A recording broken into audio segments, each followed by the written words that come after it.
It's a fact. Email has infiltrated our lives. It's very difficult to avoid email these days. I personally never escape email as it comes straight to my phone, which sometimes seems like an additional appendage for me. Now that email has become commonplace, it's necessary for email users to learn yet another style of writing. Email has its own unique characteristics that require users to be skilled in the ways of email. The most important step in properly formatting an email is to ensure that you have the proper email address for your recipient. If you use the wrong address, your email will not reach its destination.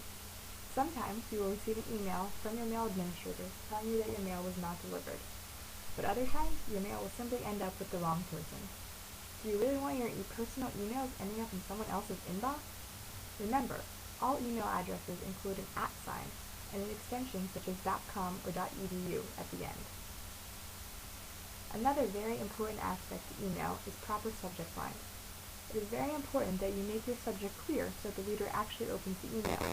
But remember, many mail servers only display the first few words of the subject line. Make sure important words go at the beginning. The body of an email is where all of your essential information will be found. There are some very important aspects to formatting the body of an email. Emails are usually designed to be somewhat brief and read quickly.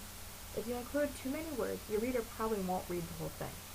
Also, including some white space in between paragraphs makes it much easier to read. Have you ever received an email with sentences that were split up in weird places? Some email servers have a limit on the number of characters in one line of text. When emails go through these systems, the formatting can get very murky. The best way to avoid this is to stick to no more than 65 characters per line. Although it can be fun to be creative, non-standard text does not translate well into email. Stick with bolding and quotation marks when necessary, but don't try to add any fancy designs. They just might end up confusing the reader. Also, use standard English when typing. Not everyone understands what IDK, LOL, and BTW mean. Always make sure that your email is appropriate for the situation. Email can often seem informal, and the tendency is to write very casual emails. However, emails are also common in professional settings and still need to be treated as such. Don't send your boss an email that starts with, "What's up, dude?" It probably won't go over well. Sometimes you will need to attach additional files to an email.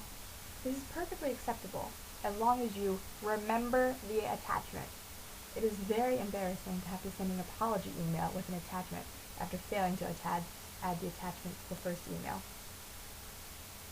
Remember that email sent through certain employer and educational mail systems is considered public record and is therefore not private. Don't send anything over email that you wouldn't want the whole world to see.